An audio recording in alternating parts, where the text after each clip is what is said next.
Welcome to Tucker Carlson Tonight. I'm Brian Kilmeade, and according to reports, I am going to be in for Tucker for the whole hour. Keep your fingers crossed. Now, just hours ago, hundreds of pages of documents from inside Tony Fauci's agency, the National Institute of Health, were published by the news outlet The Intercept. They confirm that, get this, Tony Fauci's NIH funded what's known as gain-of-function research. There's that term again. In Wuhan, there's that city again. Gain-of-function research includes any research that makes viruses more transmissible and more deadly. According to the documents obtained by The Intercept, the NIH was specifically funding gain-of-function research to spike the genes from one coronavirus with the genetic information from other coronaviruses in the process. The documents reveal the researchers created a new, more potent virus that could easily infect humans. What could go wrong? Gary Ruskin, the executive director of the group, U.S. Right to Know, says the documents are, quote, a roadmap to the high-risk research that could have led to the current pandemic, close quote. That research includes a 2014 project funded by the NIH for bat coronaviruses research in Wuhan. The project was led by virologist named Peter Daszak. There's that name again. The president of the group, Echo Health Alliance. And the grant from the NIH authorized Peter Daszak and Echo Health Alliance to conduct, quote, virus infection experiments across a range of cell cultures from different species and humanized mice. We've known about that grant for months now, but the new internal NIH documents obtained by The Intercept expose exactly what went on during those virus infection experiments on the mice. According to Richard Ebright, he's a professor of chemical biology at Rutgers University, quote here, the materials revealed for the first time that one of the resulting novel laboratory-generated SARS-related coronaviruses was more pathogenic to humanized mice than the starting virus from which it was constructed. Uh-oh. In other words, the NIH was sending taxpayer funds to, there's that guy again, Peter Daszak, to make coronaviruses more dangerous. Remember, as recently as December of 2019, just before the pandemic began, Peter Daszak was bragging about how easy it is to manipulate the coronavirus. Coronaviruses are pretty good. I mean, you're a virologist, you know all this stuff, but you can manipulate them in the lab pretty easily. It's just spike protein drives a lot of what happens with the coronavirus, zoonotic risk.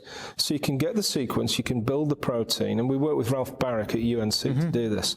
Insert it into a backbone of another virus, and do some work in the lab.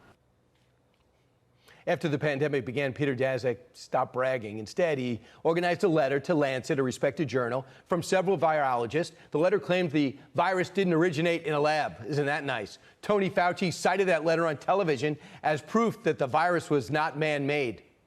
If you look at the evolution of the virus in bats and what's out there now, it's very, very strongly leaning towards this could not have been artificially or deliberately manipulated, the way the mutations have naturally evolved.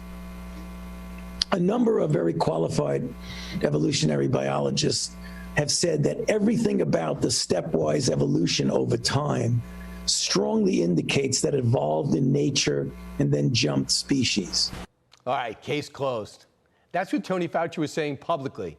But from his private emails, we know that Tony was actually very concerned about whether gain-of-function research caused this pandemic. And today's document dump reveals that everyone involved in the research was also very worried about that possibility.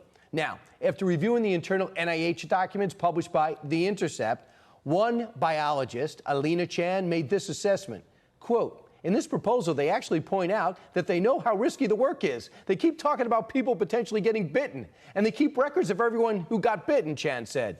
So, does Echo Health have those records? And if not, how can they possibly rule out a research-related accident? Now, some of this research is dangerous, according to Richard Ebright, and it was occurring in facilities that have the same safety precautions as the average dentist's office.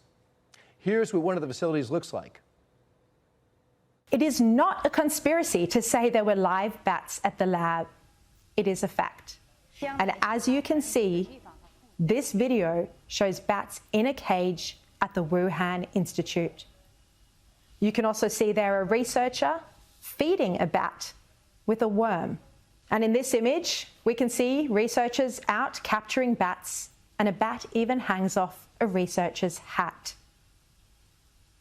In another image, there are mouse cages, hundreds of them. We know that the Wuhan Institute of Virology was using humanized mice for experiments to see which coronaviruses could infect humans. Some of the most irresponsible video you'll ever see. Now, in 2017, Tony Fauci authorized another grant in Wuhan. This time he funded, quote, cell entry studies, three newly identified SARS coronaviruses. Now, this summer, Senator Rand Paul, you might remember, of Kentucky, asked Tony Fauci about that grant. Dr. Fauci, knowing that it is a crime to lie to Congress, do you wish to retract your statement of May 11th where you claimed that the NIH never funded gain-of-function research in Wuhan? Senator Paul, I have never lied before the Congress, and I do not retract that statement. This paper that you are referring to was judged by qualified staff up and down the chain as not being gain of function. So let me finish. You take an animal virus and you increase its transmissibility to humans. Right. You're saying that's not gain of function? Yeah, that is correct. And Senator Paul, you do not know what you are talking about, quite frankly. It now appears that Tony Fauci was lying under oath. According to Richard Ebright, quote, the documents make it clear that assertions by the NHS director Francis Collins and Anthony Fauci that the NIH did not support gain-of-function research of potential pandemic pathogen enhancement and the Wuhan and are untruthful, I should say. And Tony Fauci isn't the only one who's been caught lying. You got Ian Lipkin. He's a professor at Columbia University. He's one of the world's top epidemiologists. He says he's heard about a major influenza outbreak in Wuhan back in December of 2019, December 15th to be exact, more than 2 weeks before China disclosed the COVID pandemic, global health authorities. Listen. I heard, I guess it was December 15th about this new outbreak. That's when you first heard about it, right? That's when I heard about this on December 15th. It's a little early, right?